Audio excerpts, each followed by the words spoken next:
Hello, I'm professional attorney and very much amateur musician Scott Lesowitz. Today I'll be reacting to Phil from Wings of Pegasus's video, YouTube is asking me to trim me out of my video. And to be clear, me refers to him, not to me. But now I am me and Phil is him, and who is on first? So this video will have two parts. First, I'll talk about why Phil's video that was blocked likely was fair use. And second, I will give some thoughts on how YouTube handles copyright issues and how I think Phil should have handled this if I were him. So Phil focused on about a 5-minute section of the blocked video that was flagged as part of the copyright claim. And it's all within our shape. That's pretty much what you want to be playing through. Just throughout this whole performance, we've got lots of little techniques going on like that. Which none of this is copyright, using these techniques on the guitar. I'm not playing anything from the song here. I'm demonstrating unison bends, which is a guitar technique, and bends, hammer-ons and pull-offs, so things that every guitarist uses. So here Phil is correct. Nobody can copyright guitar techniques like slides, hammer-ons, pull-offs, bends. We don't even have to worry about fair use when someone is merely demonstrating things like this, common techniques, because fair use only matters if there is somebody using copyrighted material. Now, it looks like from watching all the clips that Phil played from his blocked video that Phil at times did play part of the melody of the guitar part. For example, it looked like he went beyond simply showing how to play a position of the minor pentatonic scale or bending random notes. But as I will discuss, this is fine because would almost assuredly be fair use. So let's look at what Phil had to say about this. I mean, I get it for maybe sections where we're listening to it and then I'm demonstrating it, and even still, when you're talking about using it in that way, it's still what I would consider fair use of listening to somebody play a guitar solo and then me explaining exactly what's going on in the solo, what techniques they're using and how they're achieving their sound. Now, I have not seen the original video that was blocked, because it was blocked, so I can't give a definitive opinion here.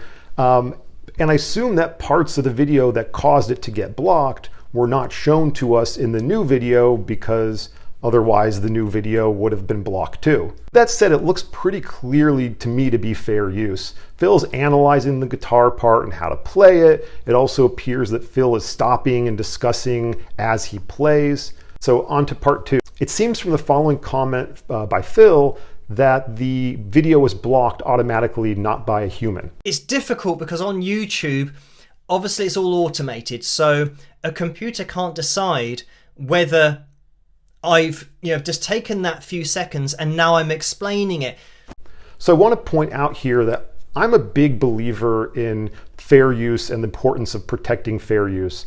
It's really important for society that people like Phil are not stopped or disincentivized from making videos that teach, comment, or criticize. It's absurd in the case of music teaching or criticism that you can effectively make these videos without using some copyrighted material. I also think that since YouTube is so massive, it needs to be doing what it reasonably can to protect fair use on the platform. But it makes sense to me that the Content ID system would automatically be set to flag any cover of a copyrighted song, or even one that just covers a single instrument of a song, because most of the time, those are not going to be fair use. However, obviously in a situation like Phil's, where there is fair use, the video should not be blocked. And also, the video should not be demonetized. Fair use is free use, okay? So when it is fair use, the copyright owner is not entitled to any money. So in my mind, for whatever it's worth, I think that this is exactly the situation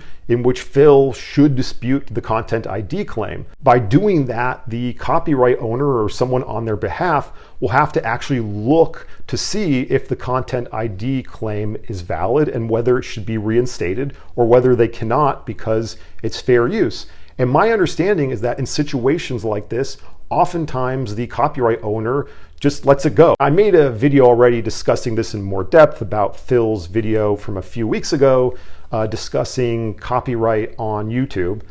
So I'm not going to restate everything, but basically the way it works is that Phil could dispute the Content ID claim once without having to worry about a copyright strike. It's only if he continues the fight after the copyright holder reinstates the claim, assuming they do, that he would then need to worry about the escalation resulting in a copyright strike. So the biggest problem to me then is when, despite strong arguments for fair use, the copyright holders reinstate the Content ID claims after the content creator disputes the claim on fair use grounds. And unfortunately, as I discussed in the last video, a lot of times the creators are afraid to keep pushing their rights because of the potential consequences, and that's something I hopefully will be exploring in future videos. But for now, thank you very much for watching. Hope you enjoyed this.